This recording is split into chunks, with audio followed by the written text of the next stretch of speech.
I need to tell you about the worst mistake I ever made.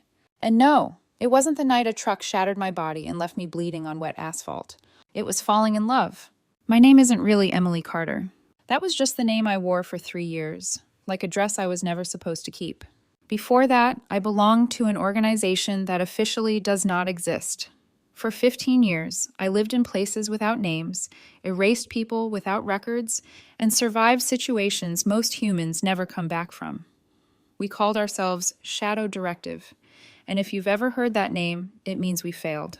But 3 years ago, between assignments, I chose something operatives like me are trained never to choose. I stayed. I stayed in the life that was supposed to be fake. The marriage, the cramped apartment, the night shift security job, the ordinary arguments about money and exhaustion, the twins, Sophia and Tyler, who believed I was just their tired, boring mother trying her best, and my husband. He was supposed to be part of the cover. Instead, he became my weakness. I loved him, really loved him, in a way no mission had ever demanded and no training had prepared me for. So when the signs started appearing, the late nights, the sudden smiles at his phone, the cologne he never used to wear, I ignored them. I told myself I was paranoid, that maybe I'd forgotten how normal people lived, that maybe love meant trust. I wasn't paranoid enough. Because the moment my marriage truly ended wasn't when I saw the message about a hotel room booked under another woman's name. It wasn't even when a truck hit me so hard my ribs cracked and my legs shattered. My marriage died quietly, in a hospital room, while I lay completely still and listened to my husband explain to our children why abandoning their unconscious mother was the smartest decision they'd ever make. That was the moment I understood something terrifying. The woman I'd become, the wife, the mother, the dreamer, had already been eliminated. And what was left behind was something much colder. I used to believe identities were clean things. You put one on, you take it off, you leave it behind without a trace. That's what Shadow Directive taught me. Before I became Emily Carter, I was trained to live inside other people's lives the way a surgeon works inside a body. Precise, detached, never sentimental. I learned to read micro-expressions the way other people read headlines. I learned that love was a liability. Attachment was a weakness. Domestic life was camouflage. And for 15 years, I obeyed. Then 3 years ago, I came back from an assignment that left me with a quiet kind of damage. Nothing visible, nothing that earned medals, just a fatigue deep enough to make even breathing feel like work, the kind that makes you want to disappear into something soft and ordinary. Shadow Directive offered me a cool down, no immediate deployment, no active target, just waiting. That was when the cover began. A downtown office building that needed overnight security, a secondhand uniform that smelled like old detergent, a tiny apartment above a laundromat where the walls were thin enough to hear strangers argue through them, a husband who worked odd construction shifts and complained about his back, 2 kids who were supposed to be my anchors for credibility, twin teenagers, Sophia and Tyler, both 14, both just old enough to have opinions, and just young enough to still want bedtime reassurance. That was the plan. At first, everything about it felt staged, like I was acting in someone else's life. I cooked meals I didn't care about. I listened to the same money problems on repeat. I smiled at neighbors. I nodded through PTA emails. I learned to fake the exhaustion of an ordinary woman without ever letting my real instincts show. And then something happened that was supposed to be impossible. It started small. Sophia had a panic attack before a math test and crawled into my lap like she did when she was little. Tyler pretended he didn't need help, but he hovered in the doorway, waiting to see if I'd still come after him when he acted tough. One night, the power went out during a storm, and we sat in the dark, eating cereal by flashlight, and I laughed. Actually, laughed, until my stomach hurt. The laughter startled me more than any gunshot ever had, because it felt real. And then there was my husband. He wasn't supposed to matter to me, but he had this steady, almost stubborn kindness that didn't demand attention. He'd bring me a cup of coffee when he knew I was running on fumes. He'd rub my shoulders while I stared at unpaid bills like they were enemies. He'd look at me like I was more than a role he was playing. For a while, I convinced myself we were building something. We struggled financially because security work barely covered groceries, and his construction hours were inconsistent.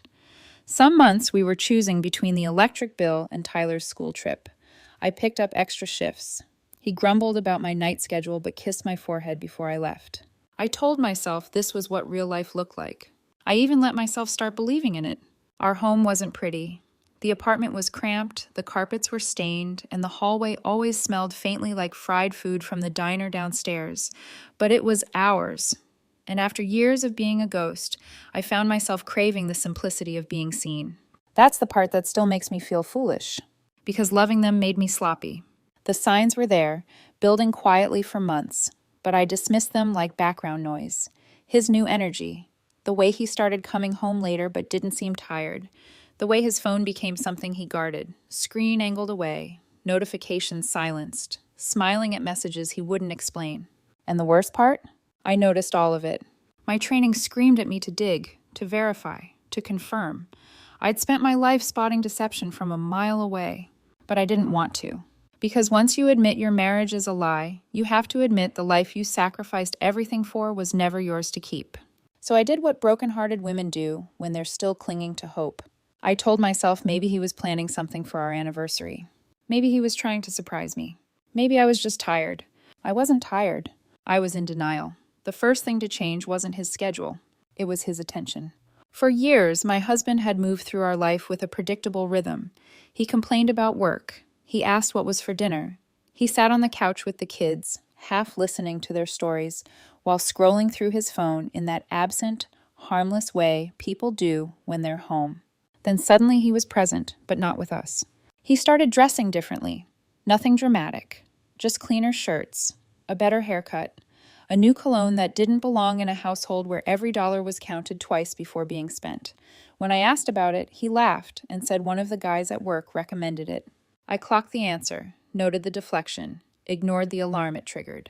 He was on his phone constantly, thumbs moving fast, a faint smile appearing and disappearing like a reflex. If I walked into the room, the screen would tilt away. If a message buzzed while he was near me, he'd silence it without looking. Once, late at night, I reached for his phone absent-mindedly, just to check the time. He flinched. It was small, almost nothing. But flinching is an instinct you can't fake. I felt it then, that familiar tightening behind my ribs, the same sensation I'd learned to trust on operations when something was off but hadn't revealed itself yet. My instincts were lining up evidence, connecting dots I refused to see. So I started watching him the way I used to watch targets, quietly, carefully, without revealing suspicion. He came home later more often, always with explanations that sounded reasonable on the surface but lacked detail when replayed in my head. Overtime. Traffic. The boss kept us late. He stopped complaining about money, even though nothing had changed on paper. He was lighter, happier, like someone who had already left, mentally. The kids noticed too. Sophia asked one night, "Why does Dad always smile at his phone, but never smiles like that at dinner?" Tyler shrugged it off, but his eyes lingered on his father longer than they used to. I told them it was nothing. I told myself it was nothing. Then came the first real fracture.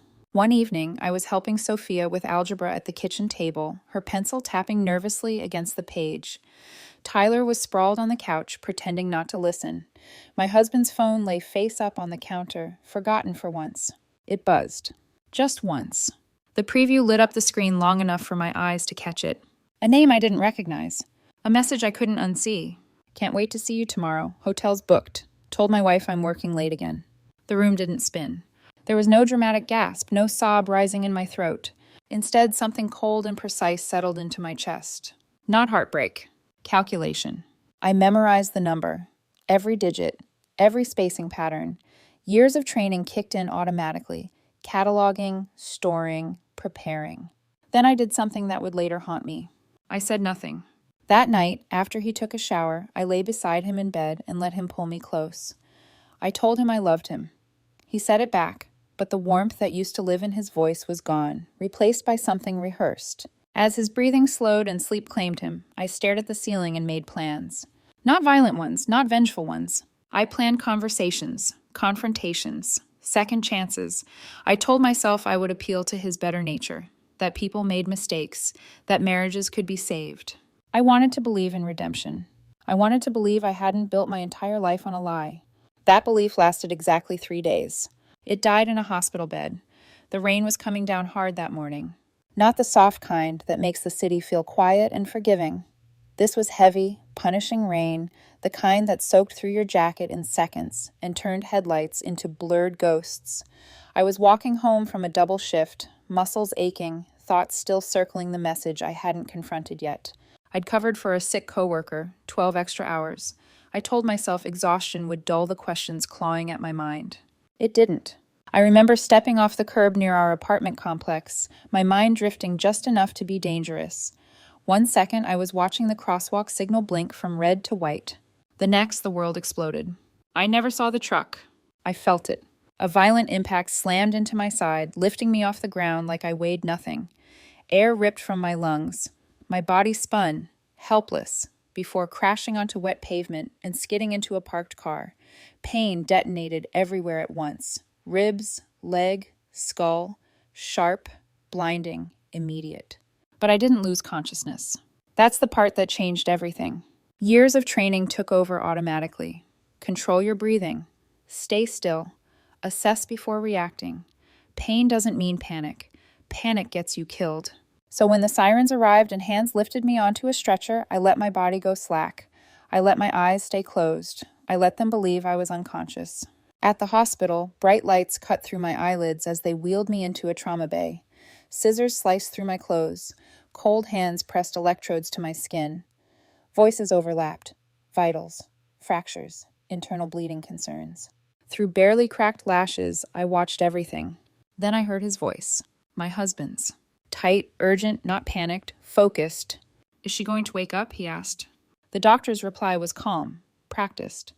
"She's completely unconscious. Impact was severe. Broken ribs, shattered leg, concussion. It could be hours. It could be days." "How long before we know?" my husband asked. There was an edge to his voice I'd never heard before. Through the gap in the curtain, I saw him standing with the twins. He wasn't holding them.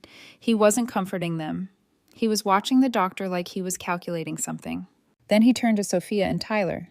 "Go get something from the vending machines," he said, handing them bills. "Take your time." Sophia hesitated. Tyler glanced at me, then back at his father. But they obeyed. The moment they were gone, my husband pulled out his phone and made the call that destroyed everything I still believed. "Yeah, it's me," he said quietly. A pause.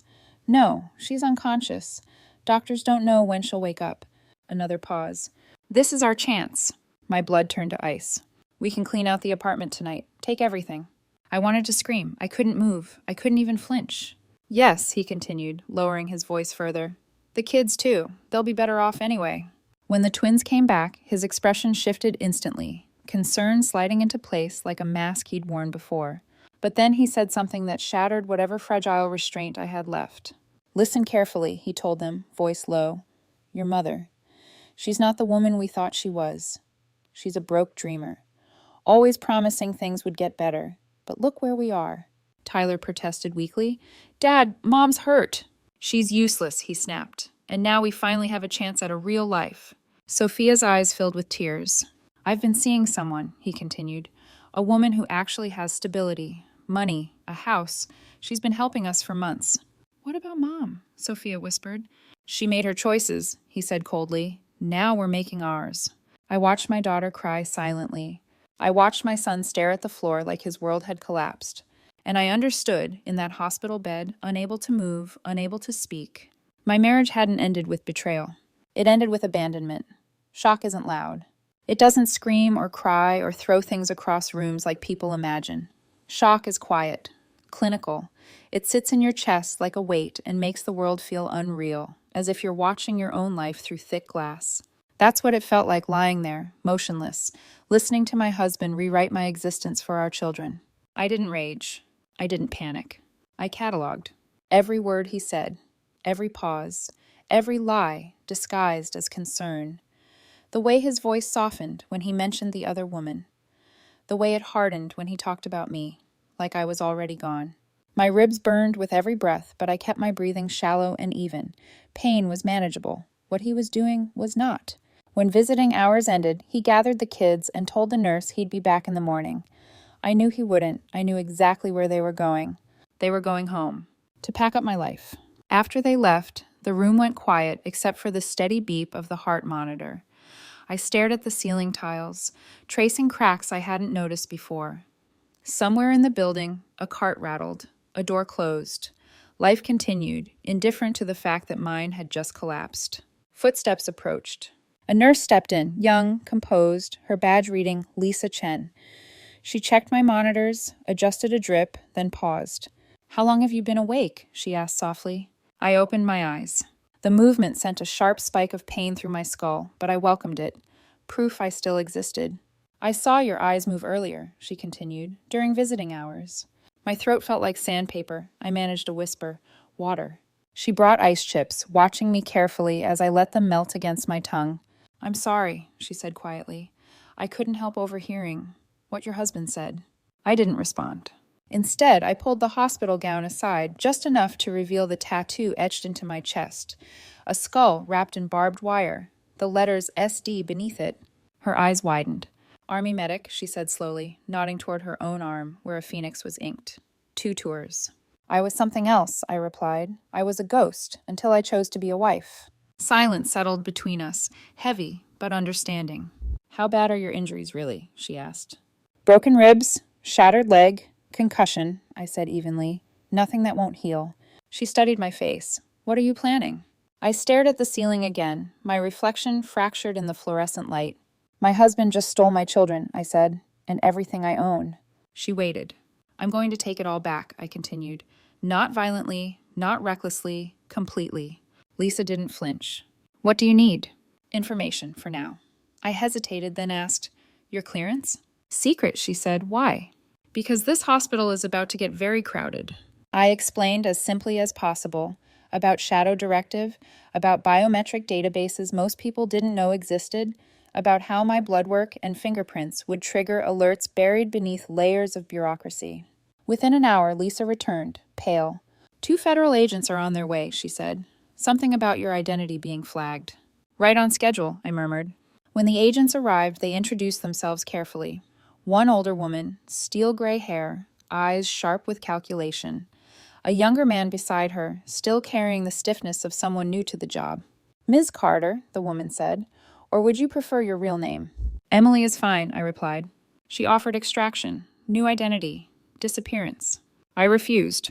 "I want reinstatement," I said. "Full access, resources." She hesitated. I met her gaze without blinking. "Someone wanted me neutralized before making their move. My husband was just the opening act." Silence stretched. Then, finally, she nodded.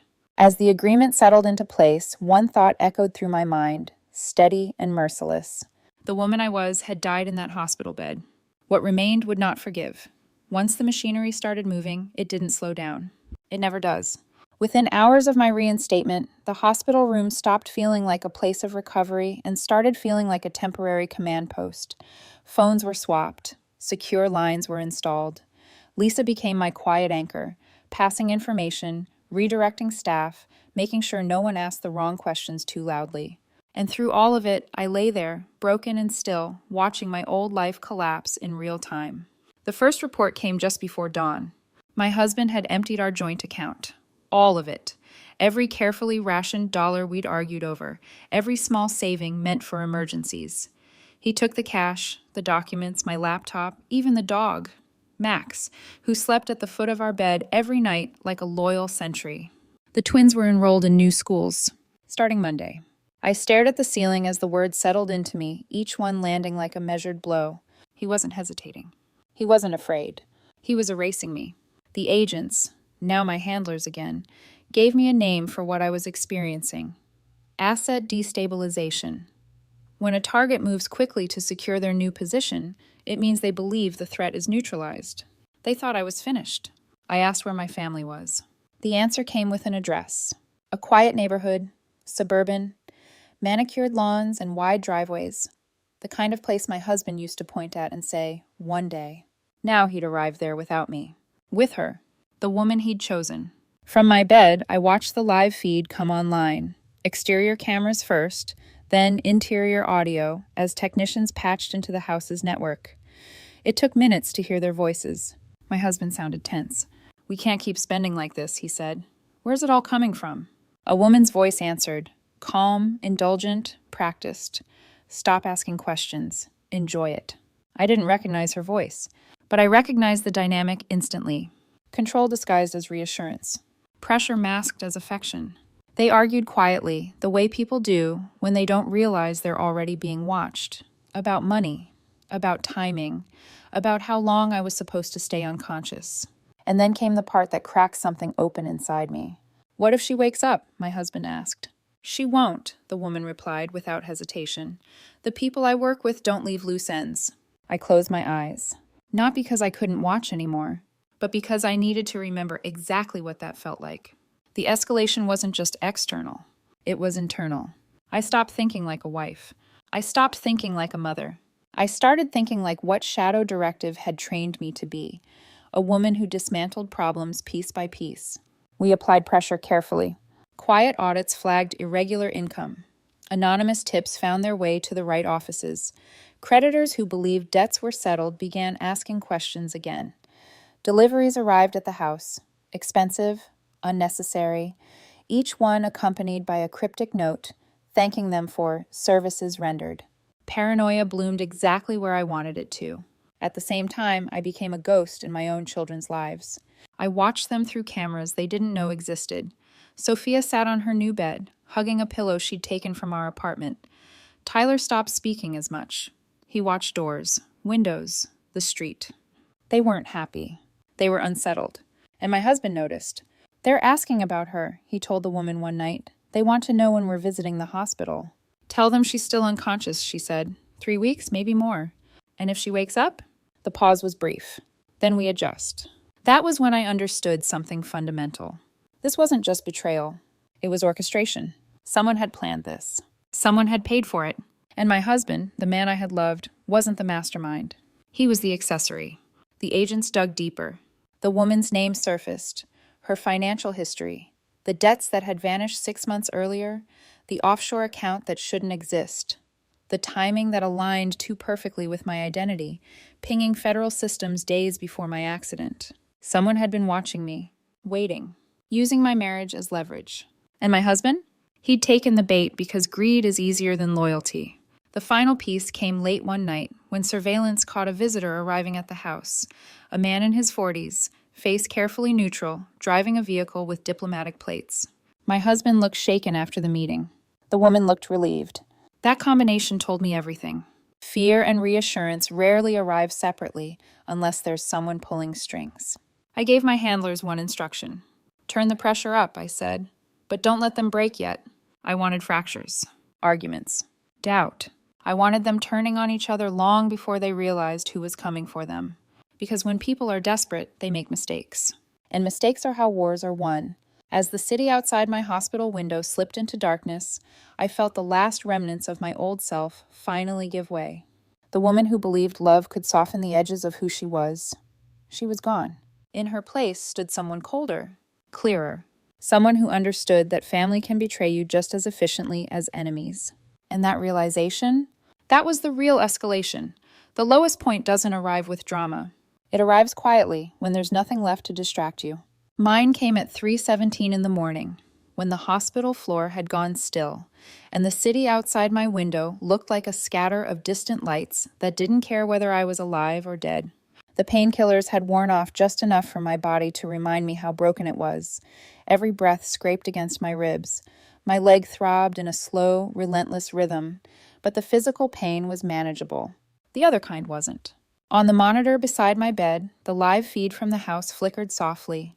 No arguments, no raised voices, just the quiet, ordinary sounds of a life continuing without me. Sophia sat on the floor of her new bedroom, scrolling through her phone with the screen dimmed. She hadn't unpacked most of her things. Boxes lined the wall, like she didn't trust the space enough to claim it. She paused on a photo, one I recognized instantly. Us, at the kitchen table, flower on her nose, my arm around her shoulders. She stared at it for a long time before locking her phone and setting it face down. Tyler lay awake in the next room, staring at the ceiling. He hadn't turned on a light. He hadn't moved in almost 20 minutes. His jaw was clenched in that way I knew too well, the way he looked when he was trying not to cry. I couldn't reach them. I couldn't speak. I couldn't explain. For the first time since the accident, something inside me cracked. Not rage. Not hatred. Grief.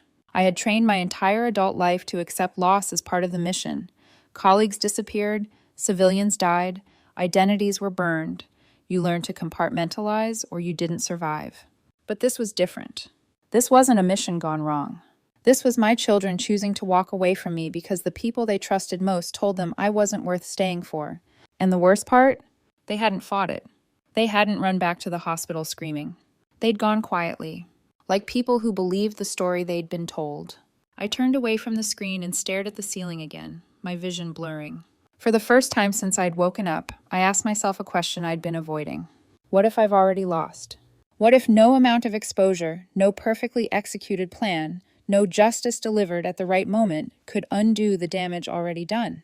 What if my children remembered me, not as the woman who protected them, but as the unconscious body their father told them was holding them back? That thought hurt more than the broken bones. The agents called it a necessary emotional low, a phase. Something operatives go through when personal attachments collide with operational reality. They were wrong. This wasn't a phase. This was the moment I realized that no matter how cleanly I dismantled my husband's world, I could never get back the version of myself who believed love was enough. I closed my eyes and let the memories come. Family dinners, homework at the table, the way Tyler used to pretend he didn't need hugs, but always leaned into them anyway. The way Sophia trusted me with her fears because she thought I'd always be there. And I had been. Until I wasn't. Until a truck, a hospital bed, and a man I loved deciding I was expendable. The temptation crept in quietly. To stop. To accept extraction. To disappear into a new identity and let the world believe Emily Carter died that night. It would be easier. Cleaner. No more watching my children from a distance like a stranger. No more calculating how much damage was too much damage. No more pretending I still cared. For a brief, dangerous moment, I considered it. That was the true dark moment. Not anger. Not revenge. Resignation. The idea that maybe I was done fighting for a life that had already rejected me. The heart monitor beeped steadily beside me, indifferent. Then my phone vibrated. A message from surveillance. They're fighting. I opened the feed again. My husband stood in the kitchen, voice raised now, hands shaking. The woman snapped back, her calm finally cracking. Accusations flew. Money. Lies. Promises that weren't being kept. And in that chaos, something shifted inside me. Because despite everything, despite the betrayal, the abandonment, the humiliation, they were afraid. And I wasn't. That realization cut through the fog like a blade. I wasn't powerless. I was wounded, yes. But I was awake. And as long as I was awake, this wasn't over. The grief didn't disappear. But it hardened, settled, turned into something solid enough to stand on. I wiped my eyes, adjusted my breathing, and stared at the screen until my reflection stared back at me, pale, bruised, exhausted, but focused. The woman in that hospital bed wasn't broken beyond repair. She was waiting. And the moment I stopped wishing for the past, the turning point began. The turning point didn't come with clarity. It came with confirmation. At 4:12 a.m., the feed shifted to the front camera. Headlights cut across the driveway. A black sedan idled longer than necessary before pulling away. My husband watched it through the window, his face drained of color. He knew.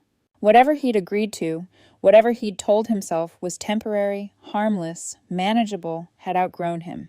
Minutes later, his phone lit up. I didn't need audio enhancement to recognize panic. His shoulders tightened. He paced. He swore under his breath. The woman tried to keep her voice steady, but it fractured around the edges. "Who was that?" she asked. "No one," he lied. "Don't lie to me," she snapped. "People don't send cars like that for nothing." The agents cross-referenced the license plate. Diplomatic cover, private contractor usage, no official trail. The kind of vehicle that exists only to make a point. That's when the first message came through to his phone. Payment overdue. Need to discuss next steps. Then another. Situation with Carter unresolved. Cleanup window closing. My breath slowed. This wasn't speculation anymore. It was evidence. I watched my husband's hands shake as more messages appeared, each one tightening the vice. He tried to explain. He stumbled. He contradicted himself. And then, finally, the truth surfaced. "I didn't want it to go this far," he said, voice breaking. "They said it would just put her in the hospital, buy us time." The woman stepped back like he'd struck her. "You did what?" "I needed the money," he said desperately. "They cleared my debts, said she was dangerous, that she had enemies. that she was a liability. I closed my eyes. Liability. The word slid into place like the last piece of a puzzle I'd been refusing to see. I wasn't targeted because I was weak. I was targeted because I'd chosen a life I wasn't supposed to keep. The messages escalated. Phones buzzed simultaneously. Lights flickered. The house's smart system glitched. Thermostat cycling, security arming, and disarming on its own. Fear bloomed fast. The woman backed away from him, voice trembling now. You told me she was just ordinary. She was, he insisted. I swear, a security guard, a tired wife. Silence. Then she whispered, Then why does this feel like we woke something up? That was my cue. I activated the intercom. My voice carried through the house, calm, clear, unmistakably alive. Hello. They froze. I'm sure you're wondering how I can speak to you right now, I continued, considering you left me unconscious in a hospital bed. His face collapsed. Emily, he breathed. I heard everything, I said, every word, every plan, every justification you fed our children while I lay there unable to move. The woman staggered back. This isn't possible. You tried to erase me, I replied. You thought you were stealing from someone powerless. I let the silence stretch. And you were wrong. Sirens wailed faintly in the distance, not close enough to save him yet, but close enough to remind him this wasn't a nightmare. This ends now, I said. The people you took money from are finished. Your debts are back. The truth is recorded, and every lie you built your new life on is about to collapse. What do you want? He asked hoarsely. I paused. Not for effect. For honesty. I want you to understand something, I said finally. This didn't happen because I was naive. It happened because you chose greed over loyalty, and that choice has consequences. The feed showed his knees buckle. The agents moved. Warrants activated, evidence packages transferred, arrest protocols initiated. But the real turning point wasn't the sirens growing louder. It was the moment I looked at my own reflection on the darkened screen and felt something unexpected. Relief. Not because justice was coming, but because I finally stopped questioning my worth. I hadn't failed by loving. He failed by betraying. And that realization gave me back something I thought I'd lost forever. Control. The fallout didn't explode all at once. It unraveled. Slowly, publicly, irreversibly. Sirens arrived first. Distant at the start, then close enough to rattle the windows. My husband stood frozen in the living room, phone still in his hand, as if he could rewind the last few minutes by sheer force of will. The woman, the future he'd chosen over me, backed away from him like he was radioactive. They weren't a team anymore. They were liabilities to each other. Uniformed officers moved in with practiced efficiency. Questions were asked. Hands were raised. Phones were taken. Statements contradicted each other almost immediately. He tried to explain. She tried to distance herself. Each sentence dug them deeper. I watched it all from a hospital bed, my body still broken, but my mind finally clear. My husband's voice cracked when they read him his rights. Not because he was innocent, because he was exposed. The story he'd been telling himself, that he was a victim of circumstance, that he'd simply taken an opportunity, that he'd done what any man would do, collapsed under the weight of evidence he couldn't outrun. Financial records, messages, transfers, timelines. Truth has a way of stripping people naked. By morning, his name was already toxic. The construction company suspended him pending investigation. His friend stopped answering calls. The debts he thought were gone resurfaced with interest. The house he'd moved into was seized before the week was over, assets frozen while lawyers circled like vultures. The woman vanished from his side as quickly as she'd appeared. I felt nothing watching that. No satisfaction. No pleasure. Just distance. The agents asked me if I wanted to press additional charges. I declined. Not because I forgave him, but because I didn't need to punish him. The truth was doing that on its own. The hardest part wasn't watching his world burn. It was watching my children process it. Sophia cried when they told her the truth. Not the whole truth, but enough to shatter the story she'd been given. Tyler went quiet again, that dangerous kind of quiet that meant anger was fermenting beneath the surface. They didn't look at me like heroes do in movies. They looked confused, ashamed, guilty. That hurt more than any betrayal. I didn't rush them. I didn't demand apologies or explanations. I let them sit in the wreckage of choices they hadn't fully understood. Because that's how learning happens. My husband tried to see me once. I refused. There was nothing left to say. The man I'd loved had already spoken his final words in that hospital hallway when he told our children I was useless. Anything after that would have been noise. By the time I was discharged, my old apartment was empty. Not abandoned, emptied. And that was fitting. I walked through it slowly, crutches tapping against bare floors, sunlight revealing dust where furniture used to be. This space had held laughter once, arguments, late-night conversations, ordinary dreams. Now it held echoes. I didn't cry. I closed the door. The agents offered me options. Relocation, new identity, a chance to disappear cleanly and rebuild somewhere else.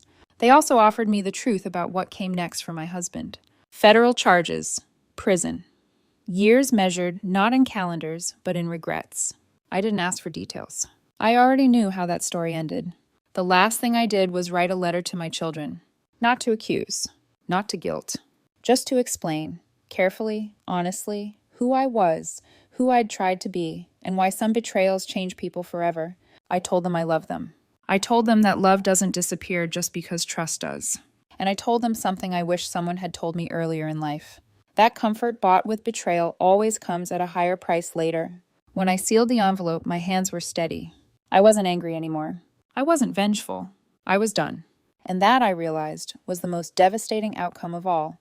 6 months later, I was halfway around the world under a different name.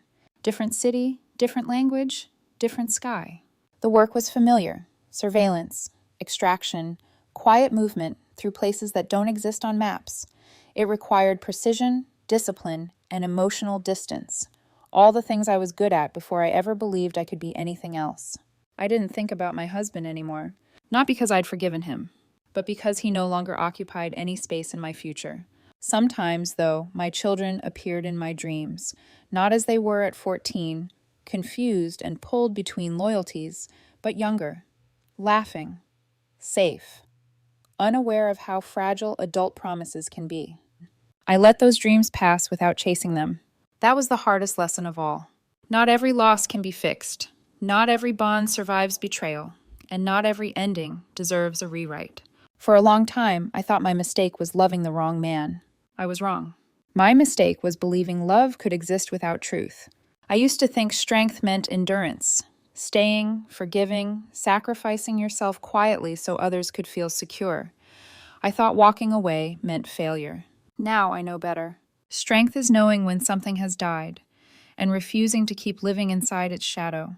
I didn't become colder because I was hurt. I became clearer. I stopped confusing loyalty with self-erasure. I stopped believing betrayal deserved empathy, and I stopped trying to be worthy of love that demanded my silence. Some people call what I became a ghost. They're not wrong. But ghosts aren't empty. They're what remains when someone survives something that should have destroyed them. I move carefully now, deliberately, without illusions. I still believe in love, just not the kind that asks you to disappear to make someone else comfortable. And if there's one thing I want anyone listening to understand, it's this. If someone shows you who they are when they think you're powerless, believe them. Because walking away from a lie isn't losing your life. It's finally getting it back.